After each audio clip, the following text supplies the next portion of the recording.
Hello students, 8 जुलाई 2020 की इस class में मैं आपको चैप्टर नंबर 4 की मिसलेनियस का क्वेश्चन नंबर 5 कराने जा रहा हूँ। ठीक है, और ये है सॉल्व द इक्वेशन। इसमें आपको इस डिटर्मिनेंट को 0 के इक्वल प्रूव नहीं करना है स्टूडेंट्स, आपको 0 के इक्वल अज्यूम करते हुए यहाँ से x का वैल्यू फाइंड करना है, क्योंकि सॉल्व द इक्वेशन लिखा है। तो आप स्टूडेंट्स एक चीज देखिए, आप ऐसे ऐड करके देखिए तो भी 3x प्लस a बनेगा, और ऐसे ऐड करके देखिए तो भी 3x प्लस a बनेगा। राइट स्टूडेंट्स, तो आप इसमें से कोई भी एक ऑपरेशन कर सकते हैं।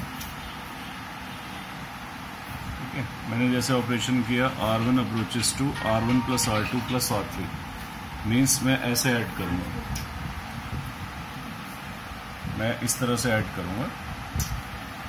इस तरह से ऐड करेंगे तो R1 में चेंज आएगा स्टूडेंट्स, तो ये तीनों ऐड होंगे R1 R2 R3, 3x plus है, ये भी 3x प्लस है, ये भी 3x प्लस है, और दोनों रो आपकी सेम रहेंगी, इज इक्वल टू 0।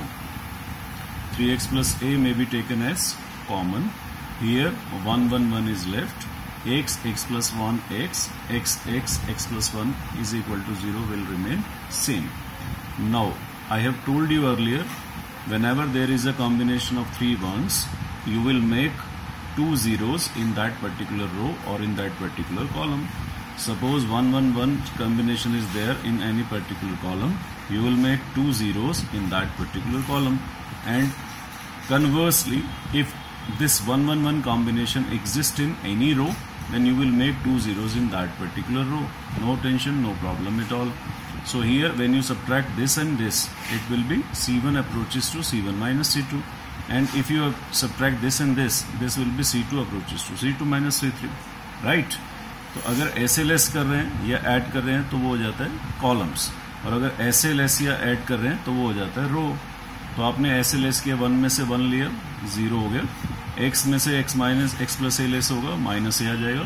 x में से x लेस होगा, 0 आ जाएगा। 1 में से 1 लेस होगा, 0 आ जाएगा। x प्लस a में से x लेस होगा, a आएगा स्टूडेंट्स। x में से x प्लस a ऐड होगा, माइनस a आएगा। This 1 x and x plus a is equal to 0 will remain same. Now आप देख रहे हैं यहाँ पर अलोंग R1 या अलोंग C1 आपको 2 जीरोज नजर आ रहे हैं, तो आप इसको एक्सपेंडिंग अलोंग R1 भी कर सकते हैं, as well as expanding along C1 भी कर सकते हैं। अलोंग R1 किया तो 3x plus a will remain as it is, this 3x plus a चल ही रहा है आपका। इसके बाद स्टूडेंट्स आपको इसको along R1 plus minus plus के अलोंग करना है, ये फिनिश, इसको इससे किया a स्क्वायर, ये होगा 0, a square minus 0, this a square into 3x plus a is equal to 0, already given. 3x plus a is equal to 0, x is equal to a by 3x is equal to minus a and x is equal to minus a by 3। This is how you can solve the equation in case we are given the determinant equality, right. Solution वैसा ही करना होता है, चाहे prove करना हो और चाहे सॉल्व करना हो स्टूडेंट्स। इसके बाद क्वेश्चन नंबर 6 भी इसी तरह से है, उसको मैंने डू योरसेल्फ लिख दिया, आप अपने आप ट्राई कर सकते हैं। In case you are not able to do that, then inform me, I will make you understand about it. Now proceed towards question number 7। If A inverse is equal to, already you are given A inverse and matrix B is equal to this, here only matrix B is given and besides it A inverse is given. Mind it students, and you need to prove that, or you need to verify that A be the whole inverse is equal to B inverse, A inverse or not. आपको ये verify करना है students, check करना है कि A be the whole inverse B inverse A inverse के equivalent है या नहीं है स्टूडेंट्स। तो आपको पता है जब इसको सिंपली हमें वो वेरीफाई करना है, तो जो हम इसकी वैल्यू फाइंड करेंगे वही इसकी वैल्यू होनी चाहिए। ठीक है स्टूडेंट्स, लेकिन एक चीज आप देखिए, क्वेश्चन में बोला गया है कि A B the whole inverse find करिए, और हमें पता होना चाहिए, ये प्रॉपर्टीज ऑलरेडी मैं एक्सप्लेन कर चुका हूं कि A B the whole inverse जो होता है वो बी इनवर्स ए इनवर्स के इक्विवेलेंट होता है। जो प्रॉपर्टी ट्रांसपोज के केस में होती है वही प्रॉपर्टी इनवर्स के केस में एग्जिस्ट करती है।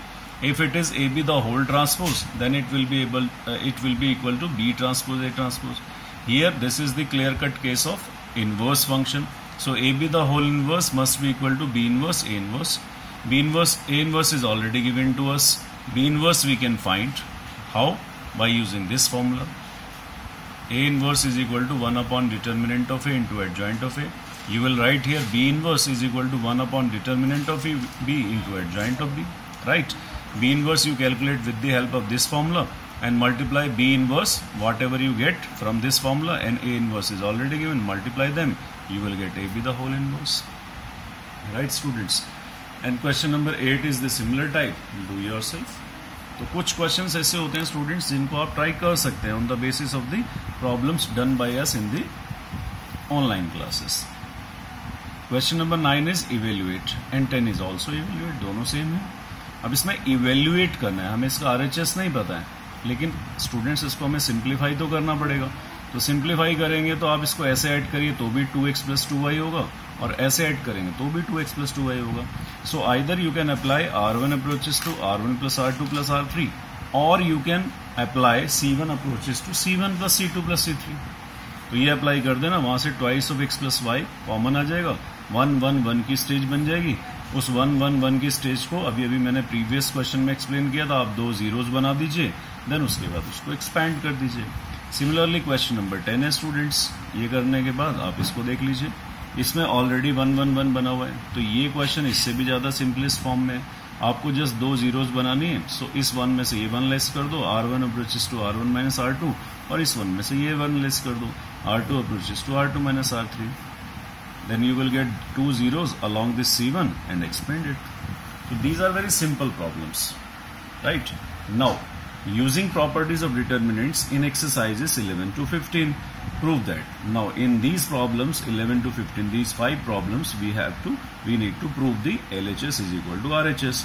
So this is the question. We need to prove this. Always focus on the right hand side. We need alpha minus beta. By subtracting this and this, we can get alpha minus beta. By subtracting beta and gamma, it will be like this. So R1 approaches to R1 - R2, and R2 approaches to R2 - R3. When you apply it, it will become like this. Right, students? Now you can take alpha minus beta from this particular row and beta minus gamma with this particular row as common. It will be 1, it will be alpha plus beta, it will be -1, because you have taken alpha minus beta, and here beta minus alpha is given, so you will put -1 here rather than 1. And when you take beta minus gamma from here R2, then it will be left here 1 beta plus gamma and -1, because this is gamma minus beta, and you have taken as common beta minus gamma. So -1 would be left here rather than 1. So gamma square alpha plus beta will remain the same. Now make it more simpler. Here at the right hand side we need 4 factors, and I have told you earlier in exercise 4.2, if we are making 3 factors by our own side, so 4th factor can also be obtained just by expanding it. So you have made, students, just watch it and observe it. You have made 2 factors already, so you need to make 1 factor more, and then by expansion we can get the 4th factor.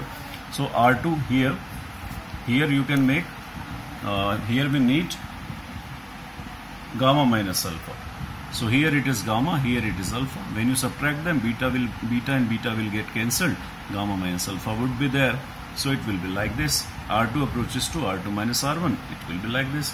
Now gamma minus alpha can also be taken from R2, sorry. Right, students? So it is 0 1 0. Now expanding along R2, because it contains 2 zeros inside it. So when you expand it, it will be alpha plus beta plus gamma. So the final answer is alpha minus beta, beta minus gamma, and gamma minus alpha, and alpha plus beta plus gamma. Students, are you getting it? Now, proceeding towards question number 12. Do yourself, because it is very same problem as we did in 4.2 and the rest problems in this exercise. Now proceeding towards question number 13. We need to prove this LHS is equal to RHS in this determinant form. Here we are given 3 factors, 3, A plus B plus C, AB plus BC plus CA. How can we make one of the factors out of this particular determinant? Right, students? We can make A plus B plus C from here. How? When you add them like this or this, you will have to watch it at the first step. When we add like this, means columns, so it will be the sufficient answer for us.